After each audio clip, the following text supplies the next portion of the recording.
Michael, congratulations on the win there. Thank you. UFC puts the tweets on the screens and stuff during the fights. A lot of people saying this is the MVP that we were all expecting and waiting for in the UFC. Do you feel like you were really, especially in those first 2 rounds, in your flow? Yeah, definitely in the first 2 rounds. Made a little mistake in the last round, and then he's so strong, man. He's really heavy-hipped. It was very difficult to then do anything.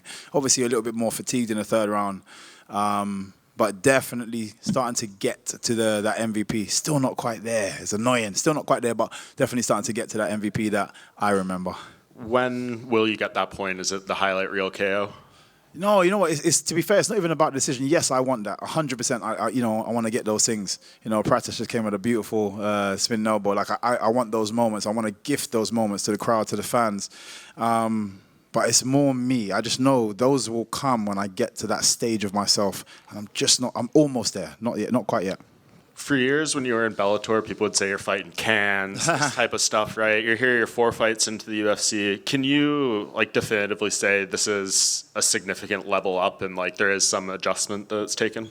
Oh, 100%. Again, to be fair, I always within myself knew I could fight at this level.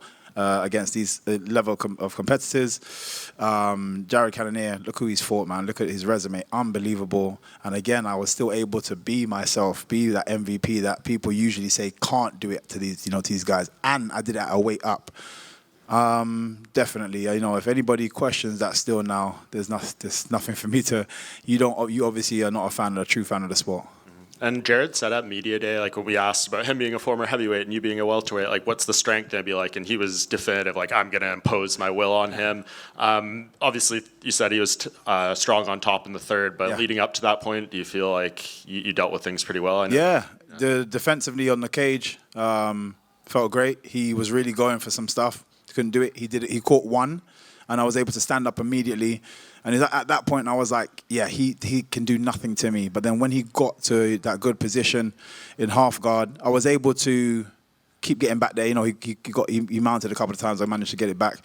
But he just felt strong. In terms of then progressing, getting back to guard, getting back to my feet, it was a bit frustrating there. But I felt great. And strength-wise, he is strong. But I felt like I held myself, very well. And you gave Pratis props for that spinning elbow. I don't know if you saw the post-fight interview. They said he wants to fight in Brazil October 11th. Oh, amazing. For a welterweight, would you be... Oh, 100%. Yeah? 100%. Yeah, and you're not hitting me with that spinning elbow, I'll tell you that now. But, yeah, 100%. That's a great fight. And it is those kind of fights that I want. It's those kind of fights that I'm calling out. And if he's happy... I'll happily put my hand up, and I would love to go to Brazil, man. I've had fans in Brazil for many years. I remember being called the UK Anderson Silva, which is a massive compliment. But I had a load of fans in Brazil, and I still haven't managed to get over there yet. So I'd definitely love to be over there. Do you think that'd be a quick turnaround? Because I think that's October 11th would be the fight in Rio. Ooh. Yeah, I'll speak to the coaches now. Yeah, no, again, and I feel pretty good. Like no damage, no real damage. Little sore leg slightly, but that's normal. When people try to go for your legs and stuff, kicking the legs, nothing. That'll be fine in a week. So that sounds very good to me. Would you push for a 5-round co-main event? Because they've done that before in the past. Yes, 100%. Again, if it's a great fight, then why not? It gives me more time to show my skills. I mean, he did call out Leon, too. So no, but the thing is, Leon is never... I want that to be in the UK. If they come back in March, it would be that. So right now, you're setting up my whole career right now. I'm loving it. October, March, that's perfect. But if the UFC comes to you and they say, we want to keep you at middleweight, because 2-0 at middleweight, would you push to go back down for big fights like that? Or are you just whatever you want, I'm down for it? No. It's... I've learned a long time ago, you have to be the maker of your own destiny. You can't be pushed to other people's, ideas of you. So, yeah, if there's a great fight and I really want it, then I'll push to get that fight. All right, right here. Being a foreign title challenger in this division, right, middleweight, you just said it, repeatedly many times, I want to go back to 170.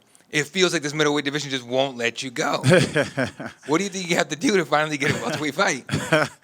I don't know. Again, look, Pratis is, he seems like he's a game kind of guy. That might be the next fight, I don't think he'll turn it down. He seems like he loves the fight. He loves it. So I think there's always going to be opportunities. It might have just been a timing thing. This is why I don't like to put people too much on blast and say, yeah, everybody's scared of me. No, it's definitely not that. Like, these guys are warriors. It might just be, again, tactical for some people, but also timing for other people. And it just might be the right time. So, yeah, it does feel like the middleweight division is like, yeah, stay here. And I am enjoying myself. You know, I feel good. So, yeah, we'll see. Again, maybe I do want to go back down a couple more times at least. What's the post-event celebration going to be like tonight? Oh, we're going to, what's the place called? Tao. So I'll be at Tao. Got a nice, we even put a poster out. You know, I knew I was going to be celebrating. So, yeah, it's going to be Tao. See me on the dance floor. That's it. MVP over here, you're really good at embracing cultures and cities. We've seen you in Miami, Abu Dhabi, Vegas, and now Chicago. Are there any other cities that you really want to embrace and, you know, show the fans an amazing show? To be fair, like one thing I love and I love about my job that allows me to do this is travel the world. I love people, I love cultures, I love food, restaurants, and going to different cuisines and really just I'm really into just anything around the world that is different. And just learning about why people are like that here, you know, why they cook food like this, and I just really indulge myself in different places. So anywhere and everywhere, please, I'll put my hand up to go.